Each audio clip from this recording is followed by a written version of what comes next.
You did not stop believing in people because you became cold. You stopped believing in the version of them you kept creating, so the truth would not hurt you too soon. For a long time, you called this empathy, but beneath it, something quieter was working. You were editing reality in order to stay attached. You knew how to look at someone and find the wounded child beneath their cruelty.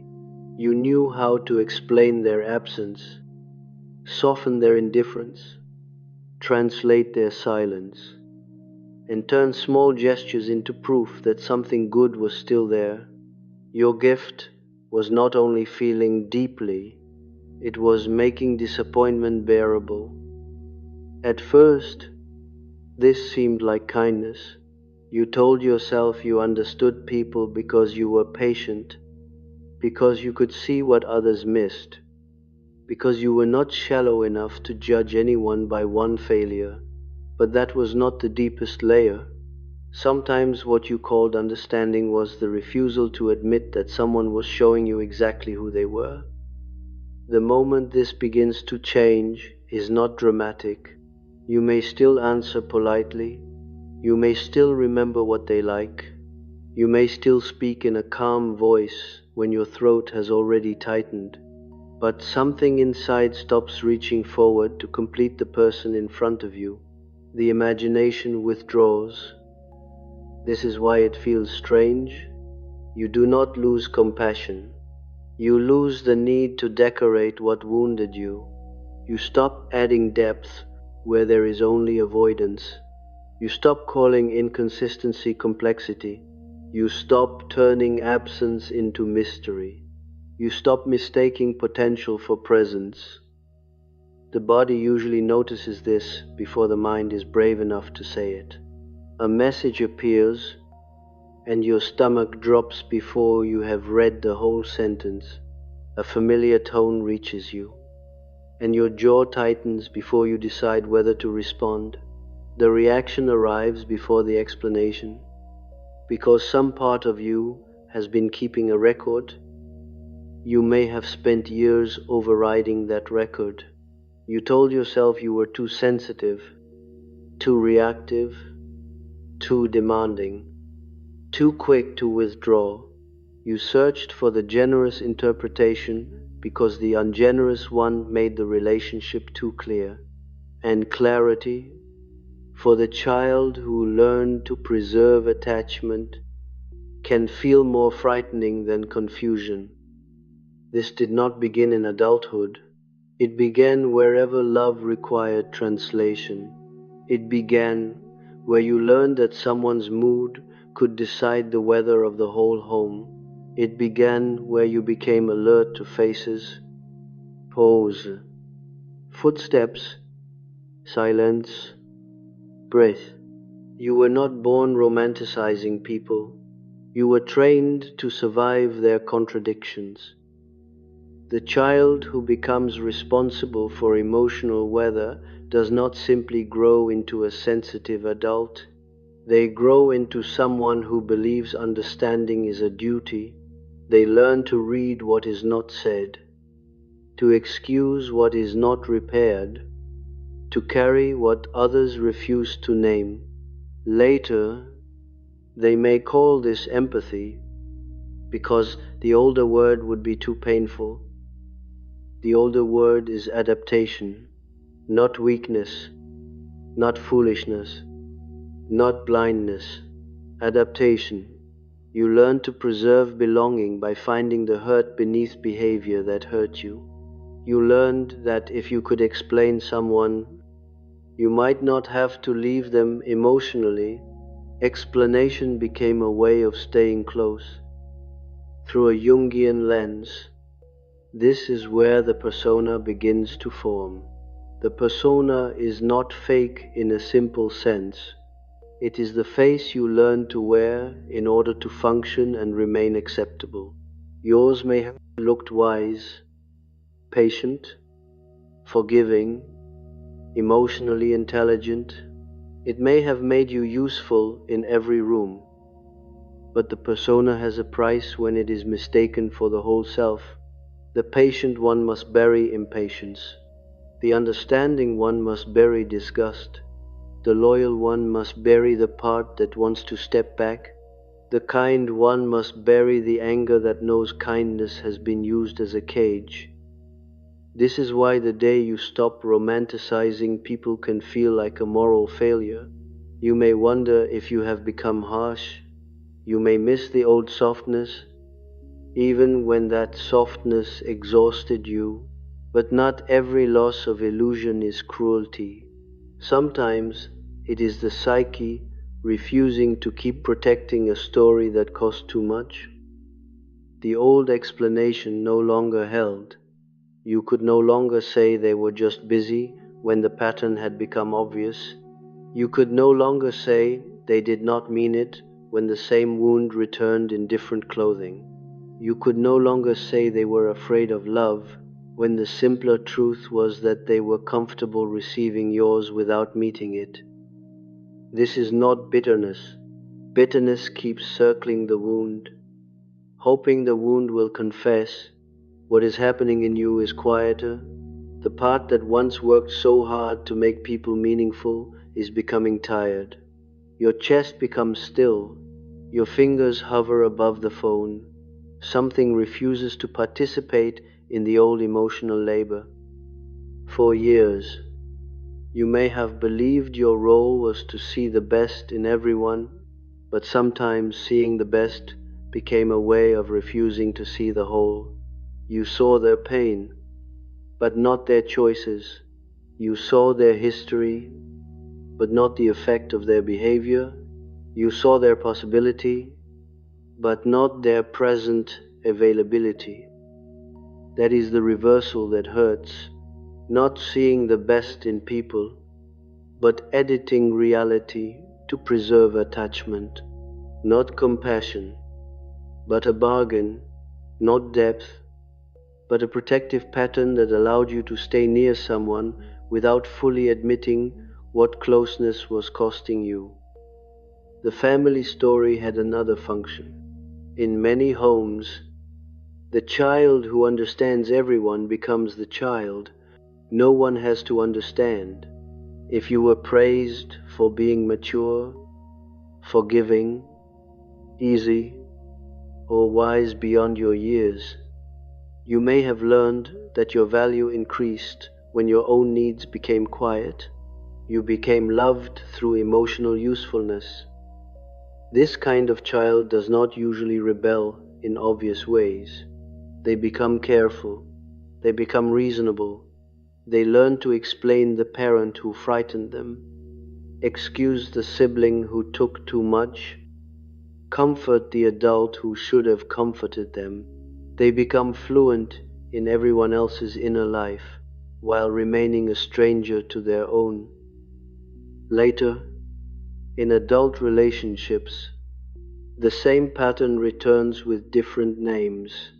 You are drawn to people who are almost present, almost honest, almost capable, almost ready. The word almost becomes a home you mistake for hope. You do not love what is there. You attach to what might appear if you are patient enough. The complex does not ask permission before it repeats. In Jungian terms, a complex is an old emotional structure that organizes reaction before conscious choice arrives. You may think you are choosing freely, but the old wound is selecting familiar arrangements. It finds people who need interpreting, because interpretation once helped you remain connected. This is why unavailable people can feel strangely compelling. They awaken the old skill. The scanning begins, the explaining begins, the tenderness rushes toward the gap. You feel useful again, you feel necessary again, and because being necessary once felt close to being loved, the pattern disguises itself as devotion. But the adaptation had become intelligent. It knew how to make itself look noble. It told you that leaving would be cruel, that judging would be shallow, that asking for more would make you selfish. It gave you language for everyone else's wounds, while leaving your own hunger unnamed. Your body paid attention anyway. The shoulders lifted before an answer. The breath held too long in conversations that were supposed to be ordinary. Your mouth prepared an apology before thought arrived. Your skin cooled when a familiar name appeared. The body had become tired of translating what the mind defended. You may have called this anxiety, sensitivity, overthinking, intuition, exhaustion, but sometimes it was none of these alone. It was the unlived self pressing against the role. It was the part of you that never agreed to keep being generous with people who had become dependent on your distortion of the truth. The empathy had become a disguise for grief, grief for the years you spent loving versions of people they had not chosen to become, grief for the energy spent making excuses elegant, grief for the child who believed that if they could understand the wound in another person, they would finally be safe from the wound itself. This is where romanticizing becomes more than a habit. It becomes a form of self-abandonment that looks beautiful from the outside. You make someone larger than their behavior. You give them depth they have not earned with honesty. You create a hidden life for them in your mind, and then you suffer when the real person cannot live up to it. There is a strange loneliness in seeing clearly. The old tenderness had company, because fantasy can feel warm. You could keep speaking to the imagined person beneath the actual one. You could keep loving the future version, the wounded version, the almost version. Clarity removes that secret companion. Now you sit across from someone and feel less impressed by your own understanding. You notice the interruption. You notice the deflection. You notice the way your feelings become an inconvenience. You notice that your compassion has often been required exactly where accountability should have stood. This noticing does not make you superior. It makes you less divided. The old self needed to believe that every wound explained every harm. The real self begins to understand that explanation is not the same as permission. A person may have reasons and still not be safe for your life. The wound was hiding inside what everyone praised. They praised your patience, but did not ask what it cost. They praised your loyalty, but did not ask whether you were free. They praised your ability to understand, but did not notice that you had become tired of being the only one who had to. That is why the change can feel like betrayal before it feels like truth. You are not only disappointing others, you are disappointing the identity that kept you attached to them.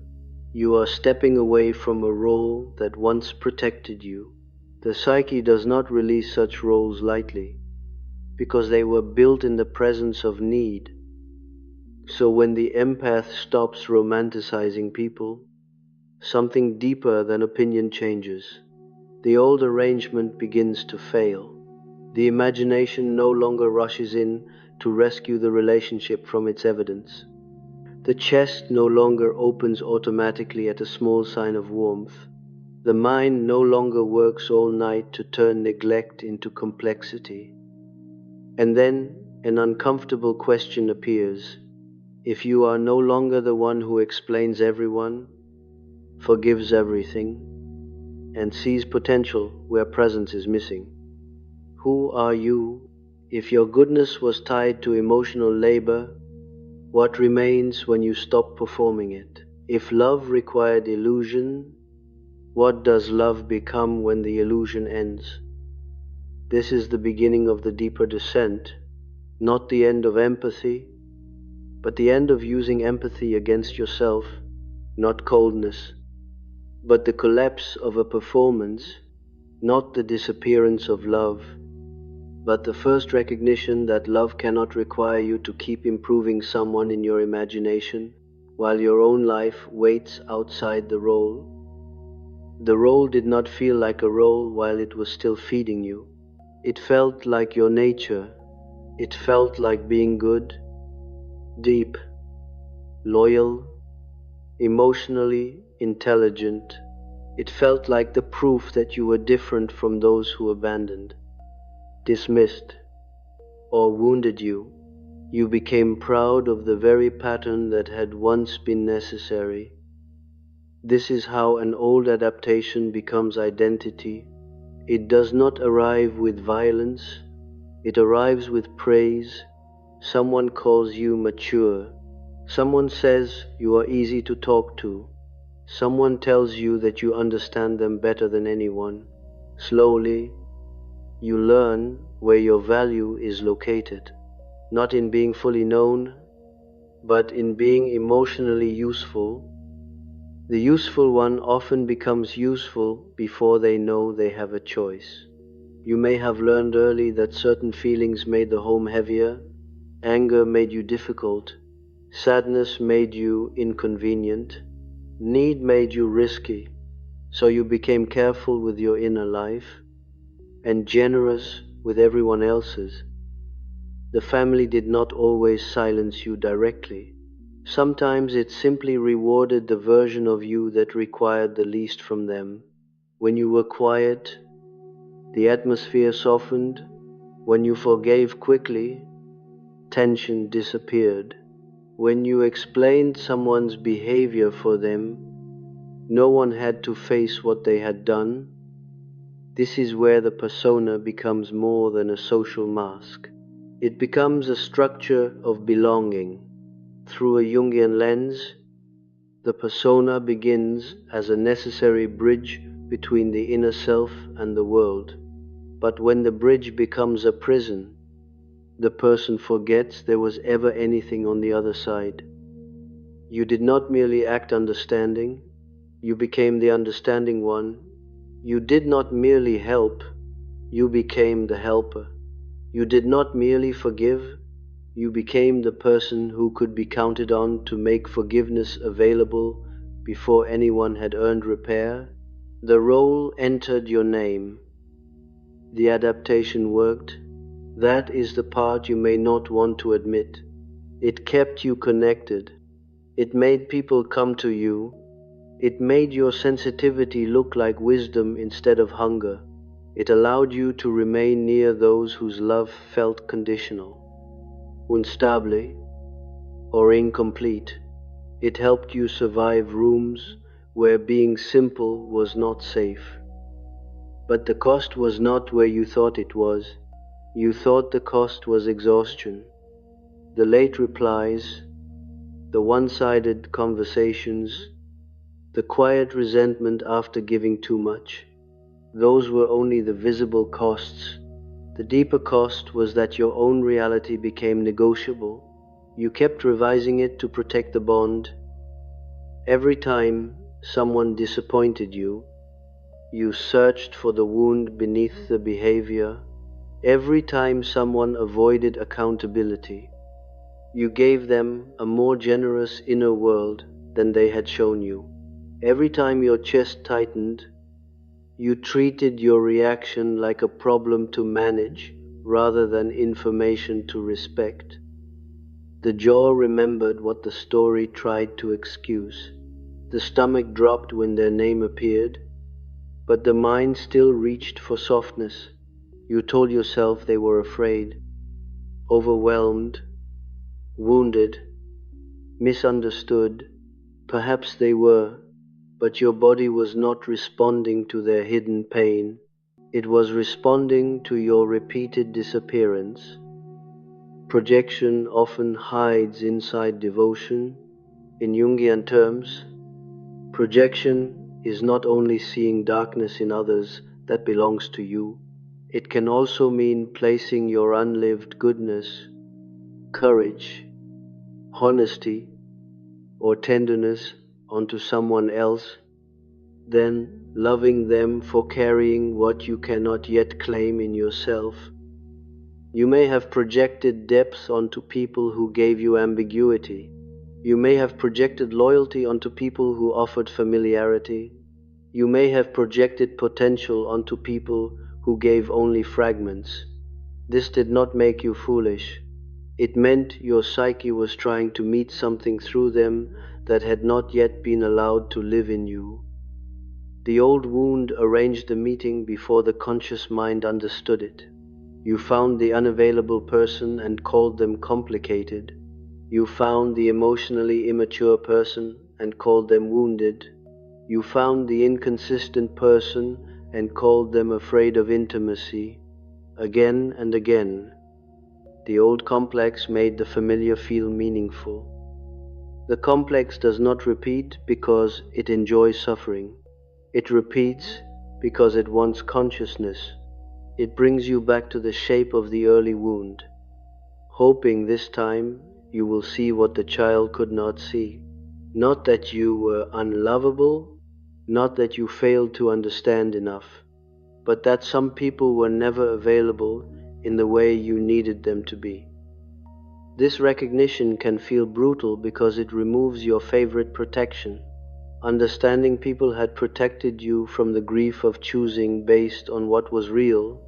As long as you could explain them, you did not have to feel the full loneliness of their absence. As long as you could see their potential, you did not have to admit their presence was not enough. The role survived because it paid you. It paid you in closeness, in praise, in moral innocence, in the feeling of being needed. Being needed can become intoxicating to someone who was not safely known. It feels like proof that you matter, but being needed is not the same as being met. This is why you may have stayed too long in relationships where you were admired but not recognized. People came to you with their confusion, their pain, their guilt, their unfinished inner lives. They trusted your softness, they trusted your capacity, but they did not always ask what it was costing you to remain so endlessly available. At work, the same pattern may have worn a cleaner face. You became the reliable one, the one who handled pressure, the one who made difficult people feel manageable. Your shoulders lifted before saying yes, your breath shortened before another task was added. But the old persona smiled, because being indispensable felt safer than being honest. In family life, the role waited for you every time you returned. One familiar tone could stiffen your neck. One careless comment could return you to the old position before you had chosen it. You were an adult, but the arrangement remembered you as the child who would soften the room, absorb the tension, and make everyone feel less responsible. Something stranger was happening beneath the obedience. You were not only keeping peace with them, you were keeping peace with the image of yourself that the role had built. The good one, the deep one, the forgiving one, the one who understood what others could not. Losing that image felt like losing your moral shelter. This is why anger may have frightened you. Anger threatened the whole construction. It did not fit the face you had been praised for wearing. It made you feel common, harsh, unloving, unsafe. But what Jung called the shadow does not vanish because it is unwelcome. It gathers beneath the approved self until the approved self can no longer carry the weight. Your shadow may not have first appeared as rage. It may have appeared as fatigue, as silence, as disgust when someone repeated the same excuse, as a sudden inability to answer with warmth. As the eyes moving toward the exit during a conversation you used to manage beautifully, the forbidden self was not trying to destroy you. It was trying to stop the lie. The kindness had a second function. It kept you acceptable, but it also kept your anger underground. It allowed you to remain good while resenting what goodness required. It allowed you to stay loyal while privately withdrawing. It allowed others to experience your grace without ever having to meet your truth.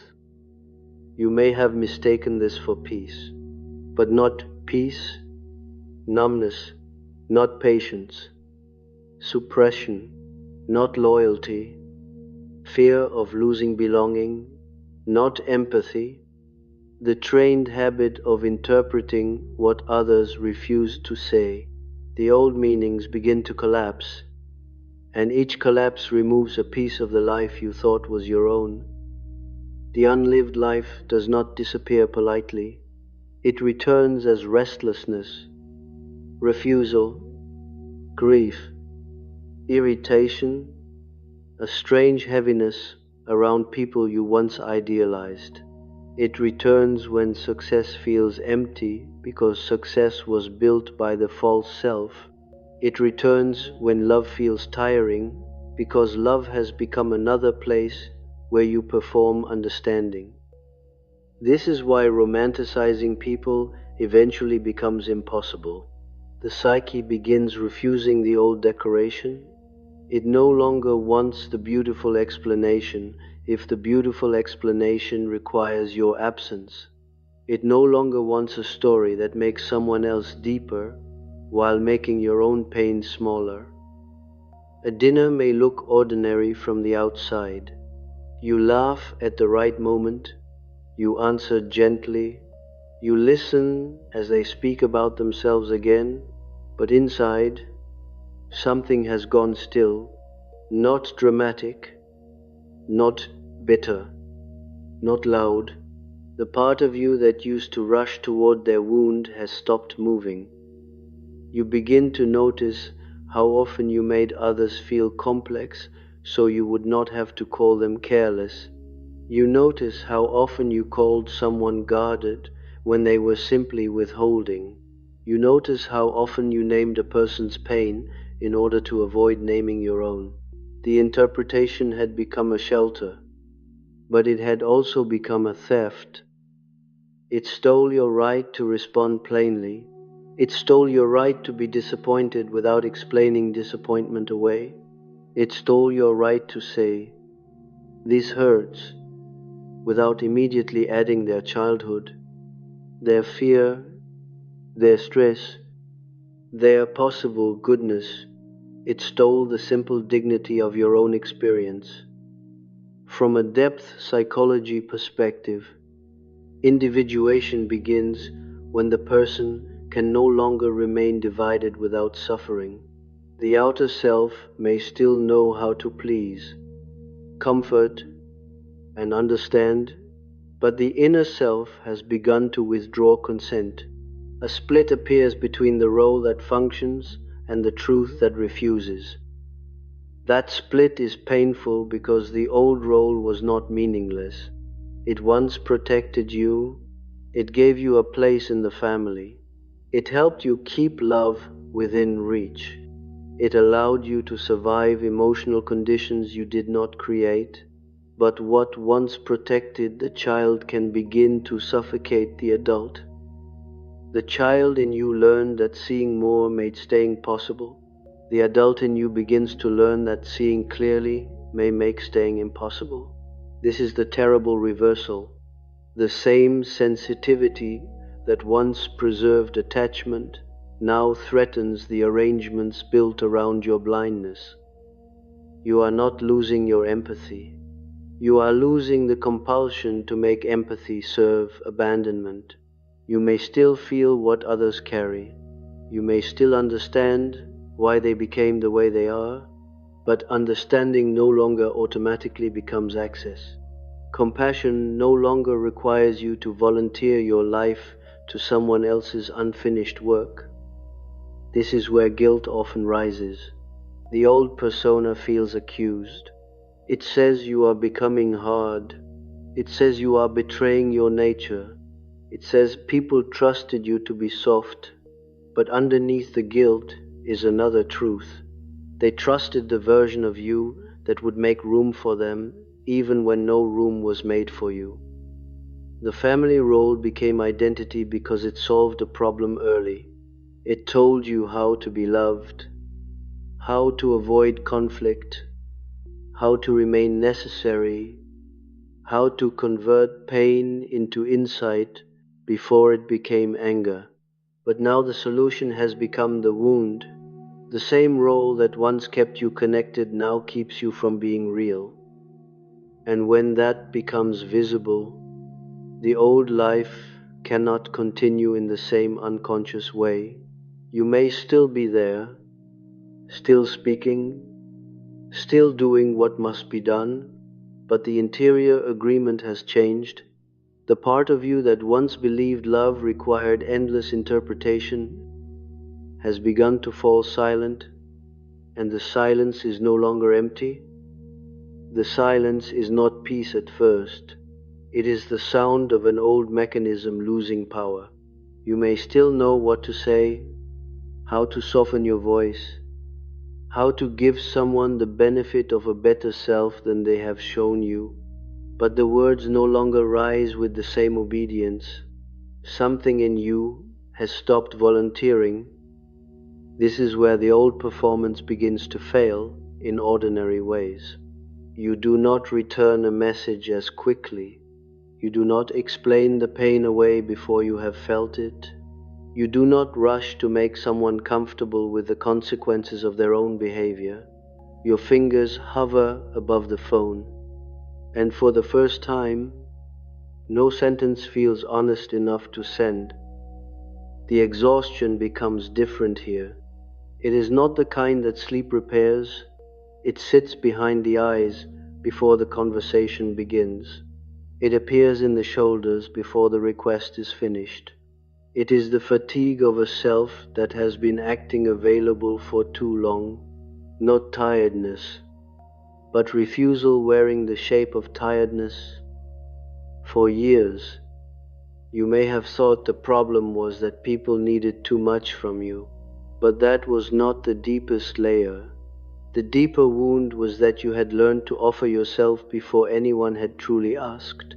You anticipated need, you interpreted absence, you entered emotional rooms before you were invited, because the old role did not know how to wait. This is where resentment begins to show its face. At first, you may hate it. Resentment feels ugly to the one who built an identity out of understanding. It makes you feel smaller than the generous self you wanted to be. But resentment is not always evidence of cruelty. Sometimes it is the first honest witness after years of self-removal. You begin to resent the people who benefited from the old version of you, not because they are monsters, not because they planned your disappearance, but because they became comfortable with it. They learned that you would understand the silence, excuse the pattern, absorb the tension, and return with your softness intact. The shadow entered through the virtue. The very kindness that made you lovable also carried the anger you were not allowed to know. The very patience that kept relationships alive also buried the part of you that wanted to say, enough. The very empathy that made you special also hid the grief of never being met with the same precision. This is the shadow reversal. Maybe being needed felt safer than being known.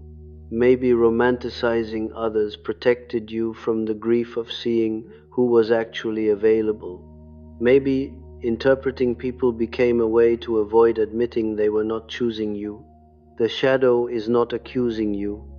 It is naming the hidden bargain. You were not only innocent in the pattern, and you were not guilty in the simple way either. You were human. You learned where love seemed possible, and you built your character around that door. If people came close when you were useful, usefulness became warmth. If they stayed when you understood them, understanding became attachment. This is why losing the fantasy can feel like losing love itself. The imagined person was often kinder than the real one. The imagined relationship had more depth than the actual exchange. The imagined future carried the tenderness that was missing in the present. When that fantasy collapses, you do not only grieve them, you grieve the world you built around them.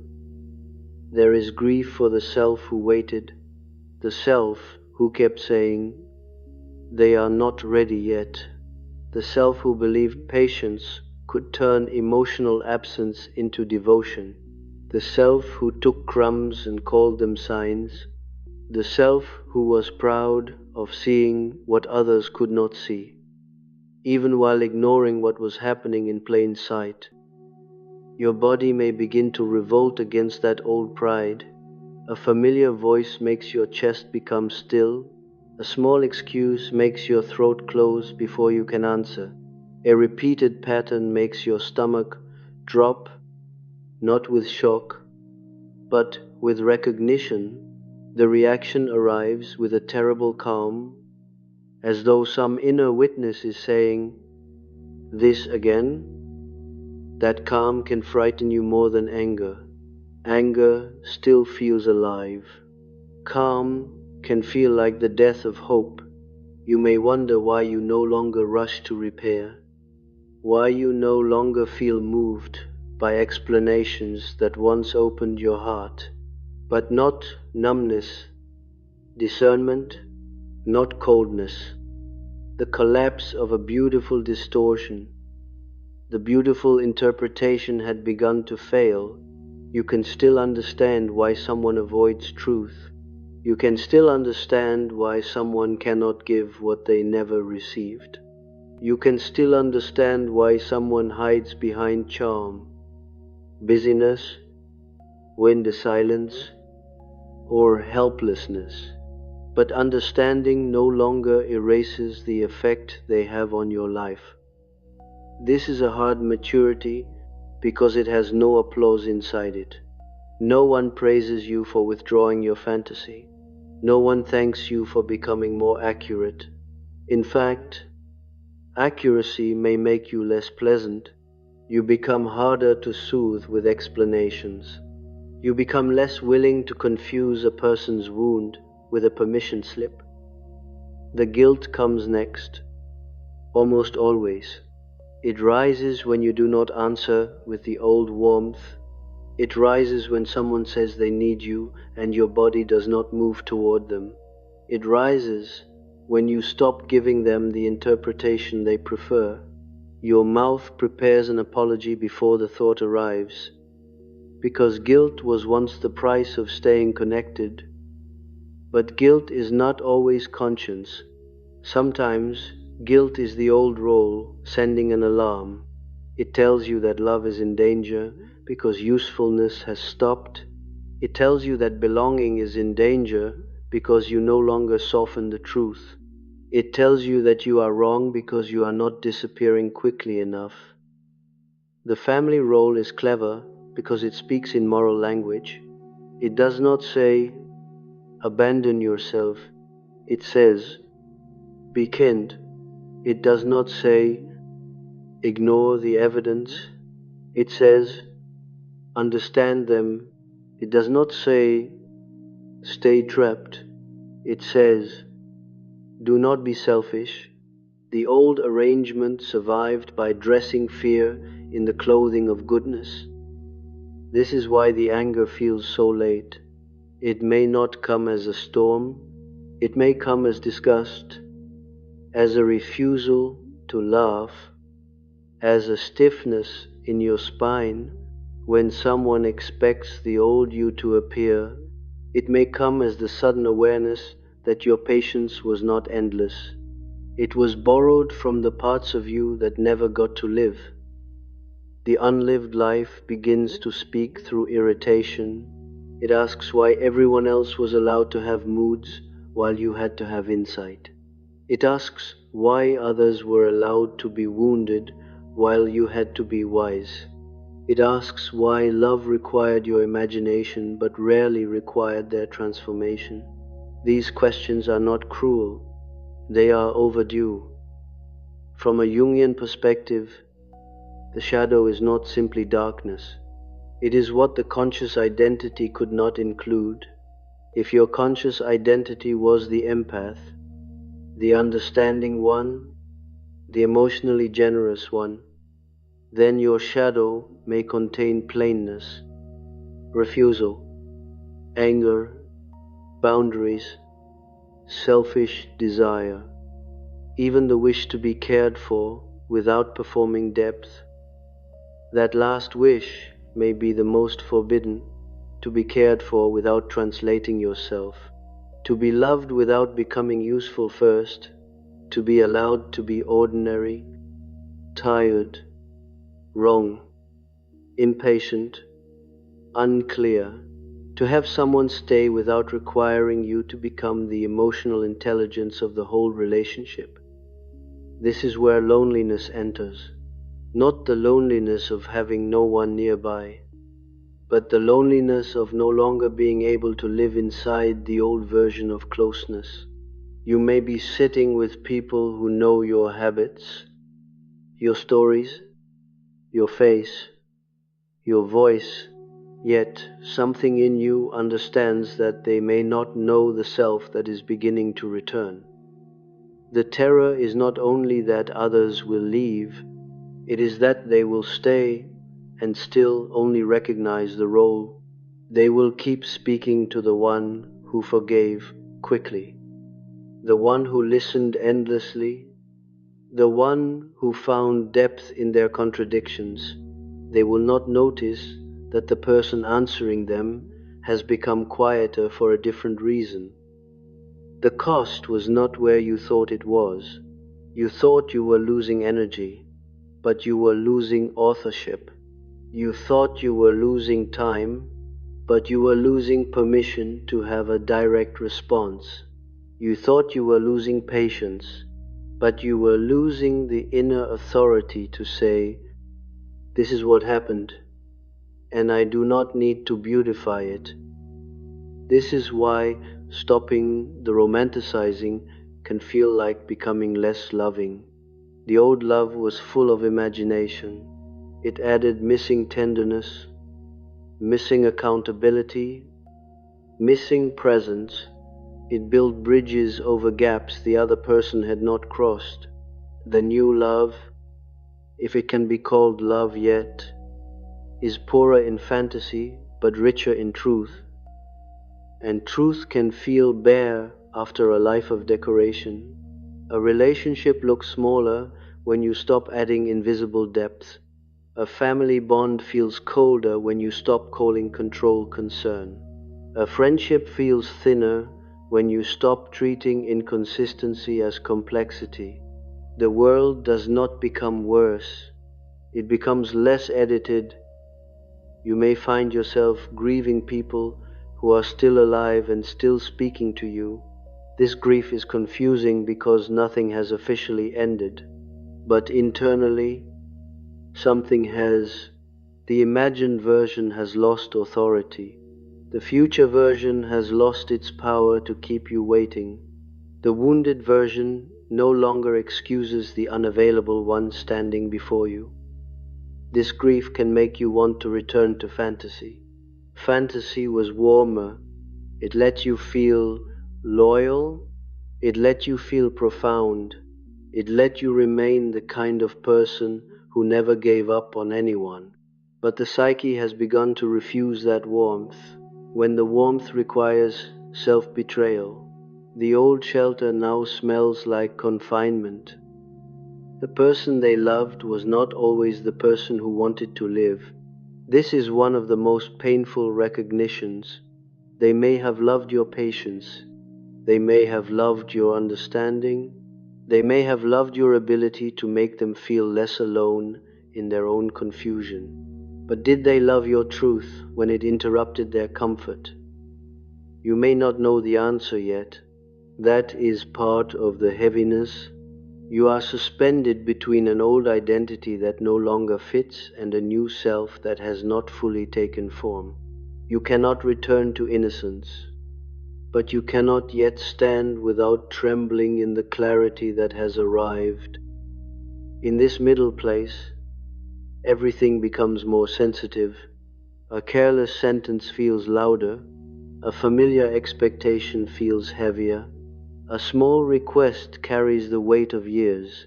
Your eyes move toward the exit, not because you hate them, but because your body has begun to recognize the cost before your mind can negotiate it away. This is not the heroic moment people imagine. It is not clean. You may still miss the people you are seeing more clearly. You may still love them. You may still feel tenderness for the wound beneath their behavior. You may still want the story to become beautiful again. Clarity does not cancel attachment. It complicates it. The old complex wants the familiar ending. It wants you to soften, explain, forgive, and resume the role.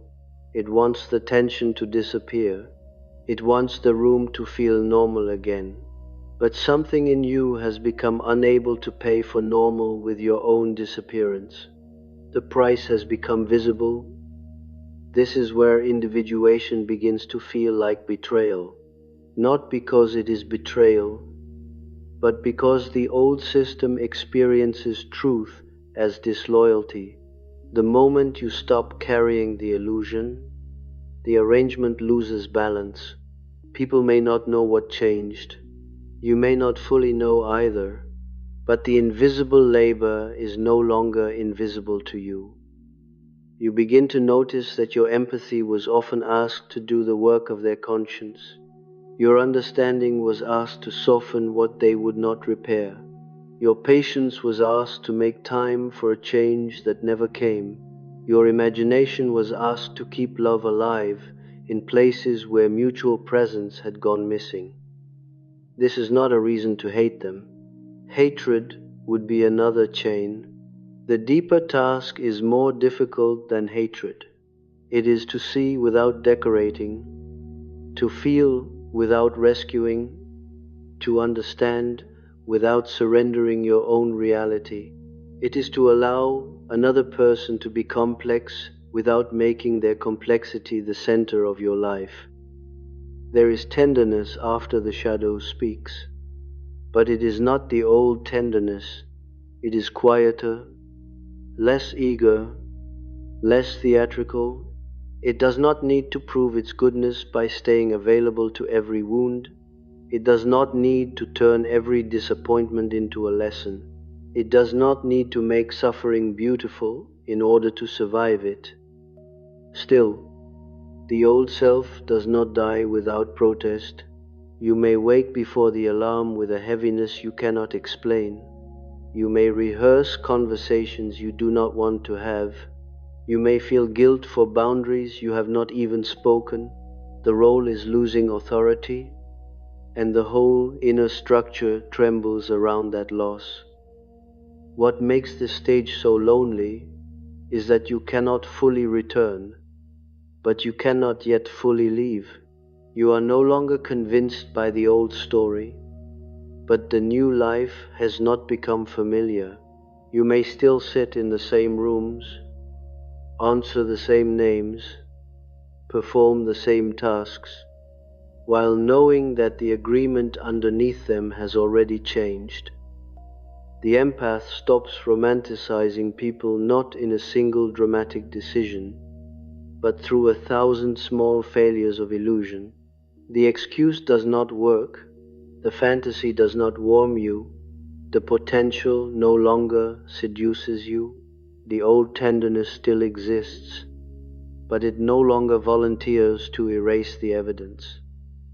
And so you stand in the unsettling space between compassion and truth. You can see the wound in others, but you can also see the wound they leave in you.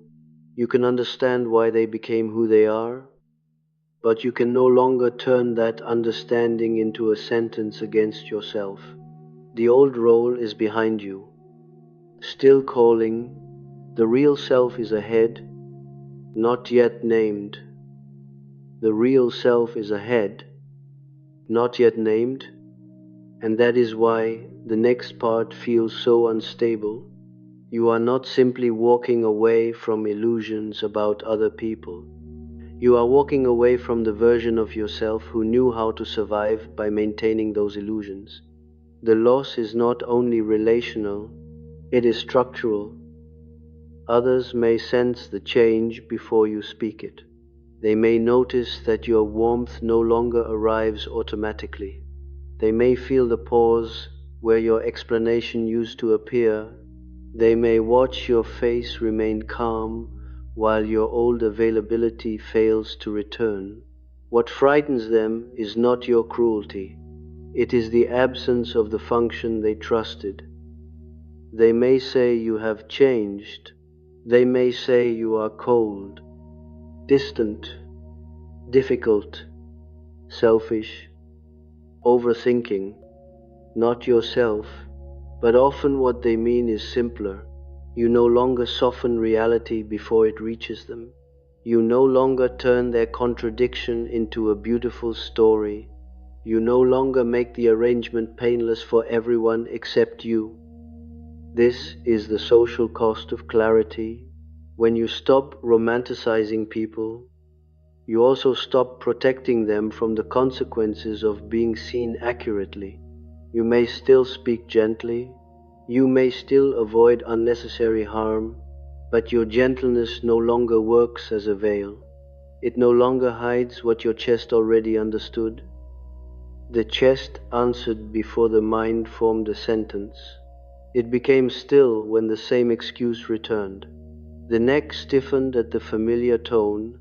The eyes moved toward the exit before politeness could restore the old face. These reactions are not arguments. They are the record of a self that no longer consents to its own erasure. Some people will experience your accuracy as rejection. They were accustomed to your interpretive generosity. They counted on your ability to find the wounded child beneath their adult avoidance. They trusted that you would see the intention, the fear, the history, the possible goodness, and place those above the impact. When that changes, they may not understand what has been lost. They may think they are losing your love, but in many cases, they are losing your fantasy of them. They are losing the imagined version you used to place between their behavior and your disappointment. They are losing the protection your own wound once provided. This does not make them evil. It makes the arrangement visible. Every relationship has an unconscious economy. Someone gives, someone receives, someone explains, someone is explained, someone remembers, someone is forgiven, someone makes the silence livable. When one person stops performing the hidden labor, the entire economy begins to tremble. From a Jungian perspective, this is where individuation becomes socially inconvenient. It does not happen only in private insight. It changes the field around you. The persona that once made belonging possible begins to loosen. The old role no longer organizes every response. You become less predictable to those who depended on your predictability. And unpredictability can feel like betrayal to people who benefited from your pattern. If you were always the understanding one, then directness may sound like aggression. If you were always the forgiving one, then hesitation may look like punishment. If you were always the emotionally available one, then stillness may be mistaken for cruelty. But not cruelty. Withdrawal of illusion, not punishment. Refusal to continue the old bargain, not selfishness. The end of automatic self-abandonment. This distinction may not comfort you. The guilt may still rise. Your mouth may still prepare an apology. Your fingers may still want to repair what your truth has disturbed. The guilt is old. It comes from the part of you that learned love could be lost when others were uncomfortable. It tells you to soften, to explain, to restore the room, to make yourself understandable before anyone accuses you. It mistakes tension for danger because tension once threatened belonging. This is why becoming real rarely feels noble in the beginning. It feels clumsy. It feels lonely. It may feel like you are becoming less kind, when in truth you are becoming less divided. The inner split is narrowing. The face you show others is beginning to resemble the life you actually feel inside. People may say they miss the old you. Sometimes they mean it with tenderness. Sometimes they are grieving something they cannot name. But the old you was not only a person. The old you was a service. The old you made difficult truths softer. The old you gave emotional credit before there was any repair. They may not be missing your soul. They may be missing your availability. They may be missing the way you turned confusion into intimacy. They may be missing the person who helped them feel deep without requiring them to become honest. This recognition is painful because it removes the romance from being needed. You can still love them after seeing this. That is the maturity of the later stage. You do not need to make them villains in order to stop being used by the arrangement. You do not need hatred to justify clarity. Hatred would keep you organized around them. Accuracy lets the center return to you. The unconscious does not disappear because a person becomes aware. It continues to test the old pathways. A familiar name may still tighten your jaw. A sudden message may still cool your skin. A family gathering may still place your feet too carefully on the floor. The role may no longer govern you completely, but it still knows your address. This is why integration is quiet. It is not a dramatic rebirth. It is the slow refusal to let the old reflex write every sentence. It is feeling the pull to romanticize and allowing the plain truth to remain. It is noticing the story your mind wants to build, then letting the evidence stand without decoration. You begin to see that some bonds were held together by your imagination. Without it, they become smaller, thinner, more ordinary. This can feel cruel, but it is not. It is the end of excess meaning. You are no longer making someone central because their unavailability resembles the first wound you learned to understand. The family role may protest most strongly here.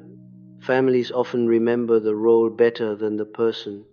They may expect you to laugh at the same things, absorb the same tensions, forgive in the same rhythm, and return to your assigned place without discussion.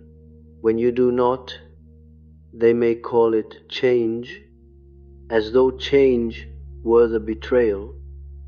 But perhaps the betrayal happened earlier, when the child learned to become acceptable by disappearing. Perhaps the disturbance now is not the problem, but the first honest sound after years of false peace. Not family harmony, but one person carrying the silence for everyone. Not maturity, but the absence of permission to need. You may feel grief for the old closeness, even if that closeness was built on your silence. This grief is not weakness. It is the psyche mourning a world that once helped you survive. You are allowed to miss what harmed you, The heart does not reorganize itself just because the mind has seen the structure. There will be moments when you want to return to the beautiful interpretation. You may want to say, they did their best. They were wounded. They loved in their own way. They did not know better. Some of this may be true, but truth becomes incomplete when it is used to erase your own experience. A person can be wounded and still wound you. A family can love you and still require a role from you. A partner can mean well and still depend on your self-abandonment. A friend can need you and still fail to know you. Clarity does not remove complexity. It only refuses to let complexity become a hiding place. The shadow, once integrated a little more, does not make you hard. It makes you whole enough to include the feelings you were once forbidden to have. Anger can exist without revenge. Disappointment can exist without cruelty. Distance can exist without contempt. Refusal can exist without the collapse of love. This is the quiet integration that follows the collapse of romanticizing. You may still be sensitive. You may still notice small changes in tone. You may still feel the emotional weather of a room, but you no longer confuse every storm with your responsibility. You no longer appoint yourself translator for what others refuse to say. The unlived life begins to take back its energy from these old tasks, the energy that once went into explaining, waiting, managing, softening, imagining, and repairing begins to return in unfamiliar forms. Restlessness, boredom, desire, irritation, grief, a strange wish for plainness, a wish to be spoken to directly and loved without performance. This return may not feel peaceful. It may make your current life feel unauthorized. A job that once rewarded your competence may feel like another version of usefulness. A relationship that once felt deep may feel like an elegant form of waiting. A family visit may feel like stepping into a costume your body no longer wants to wear. The shoulders may rise before you answer. The breath may shorten when you hear the old expectation. But now there is a pause. In that pause, the old complex has not vanished, but it has been interrupted. The role reaches for you, and something in you does not immediately reach back. That interruption is small, but it changes the structure. You are no longer only the person who reacts. You are becoming the person who can notice the reaction. The old wound still speaks, but it no longer has absolute authority. This is not freedom as triumph. It is freedom as a slight distance from compulsion. Others may continue to test whether the old you is still available. They may bring their sadness, their confusion, their need, their guilt. They may speak as though your role has merely been delayed, but you begin to recognize the old invitation. Your stomach no longer mistakes it for love. You may answer less. You may answer more plainly. You may not answer at all. The outer behavior matters less than the inner shift. What has changed is the silent belief that your worth depends on making other people emotionally comfortable with themselves. That belief once organized your goodness. Now it begins to lose its force. This is where empathy becomes less dramatic and more truthful.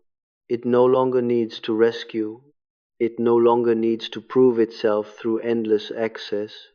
It can recognize pain without becoming responsible for the person who carries it. It can understand another life without surrendering the authority of your own. There is still sadness in this. A mature psyche does not pretend clarity is painless. You may still wish they had become who you imagined. You may still wish the old story had been true. You may still wish love had required less translation. You may still wish someone had seen the child behind your understanding. But wishing no longer rebuilds the illusion. That is the difference. The fantasy may appear, but it no longer governs. The potential may shimmer for a moment, but it no longer replaces the present. The wounded explanation may arise, but it no longer cancels the pattern. Something has become final without becoming loud. Individuation does not make you untouchable, it makes you less willing to be loved only as a function. It allows you to remain human, attached, grieving, uncertain, and still less false than before. You do not become pure truth.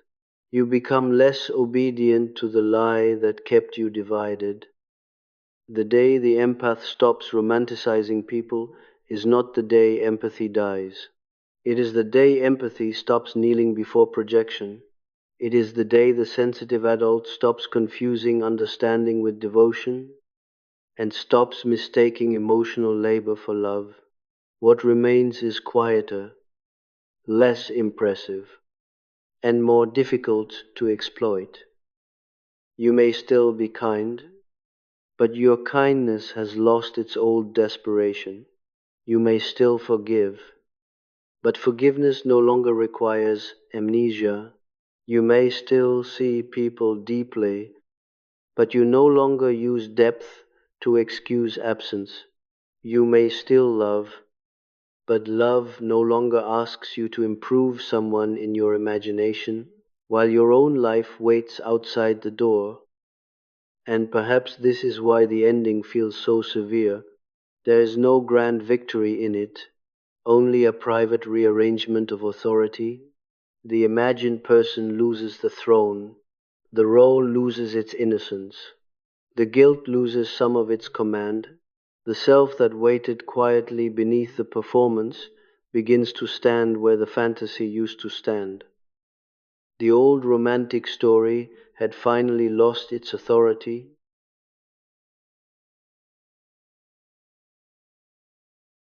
This has been Carl Jung Original, a space where the patterns most people live through can finally be named. Voice and imagery, AI assisted interpretation and framing, original work. Until next lecture.